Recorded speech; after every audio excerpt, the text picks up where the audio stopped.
ṣé ẹni tó bá jẹ́ pé kéèsì Temi Crown Ambassador àti Big Book yẹn tọ́sẹ̀ tún bẹ̀rẹ̀ ní ìsìn fight tọ́sẹ̀ tún open sí tó bá jẹ́ pé kì í ṣe wípé content ni mo bá dúpẹ́. Ẹ bẹ̀rẹ̀ lọ́wọ́ mi pé kí mo fẹ́ dúpẹ́ mo sọ̀rọ̀ pa Big Book o mo bá dúpẹ́. In fact tó bá ní nǹkan kan tó ń ṣe fún Ọlọ́run tó fi ṣàánú rẹ tó báyìí continue rẹ o.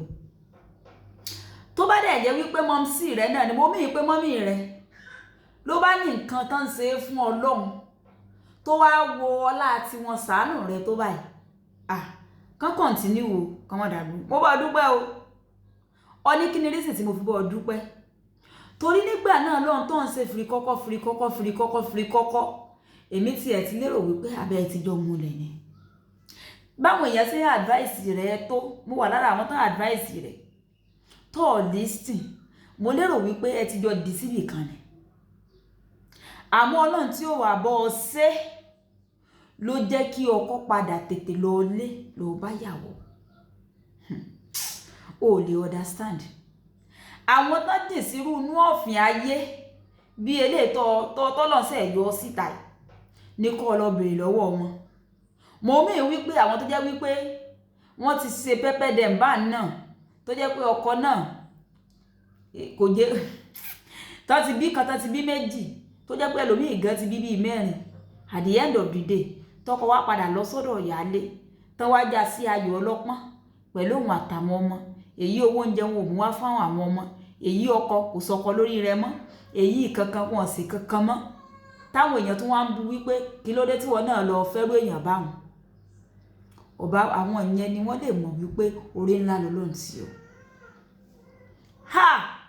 Ẹni tá lọ bá dà lónìí tó bá jẹ́ wípé ó ti bímọ bíi méjì àbí bíi mẹ́ta ni Uncle Ambassador náà ṣẹ̀ wá padà sílé tá lọ bá ro tiẹ̀ fún.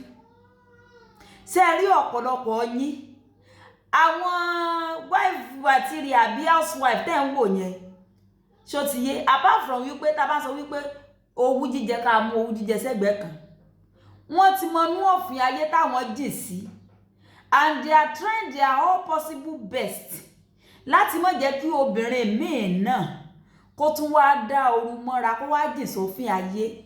But a lot of you single ladies you will think pé they are jealous. They don't want me to be their husband's second wife.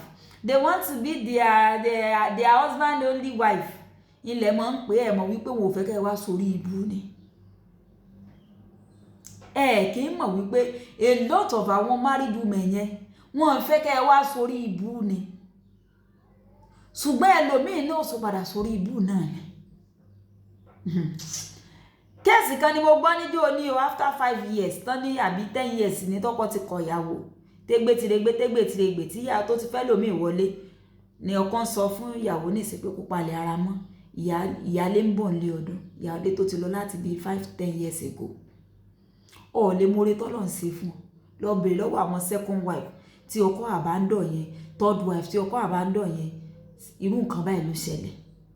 Ewu tí Ọlọ́run ra gbé fún ọ̀daràn kì í ṣerú rẹ̀ ló tún yọ sẹ́ẹ̀tì kámẹ́rà mọ́ ó yọ ọmọ mú lẹ́sẹẹsẹ ni bí 30 days challenge lọ́fíìsì dúpẹ́ rẹ ni bí 60 days lọ́fíìsì dúpẹ́ ni orin ọpẹ́ ló yẹ kó o máa kọ ní ẹsẹ̀ kò yẹ kó o tiẹ̀ tún sẹ́ẹ̀tì kámẹ́rà mọ́.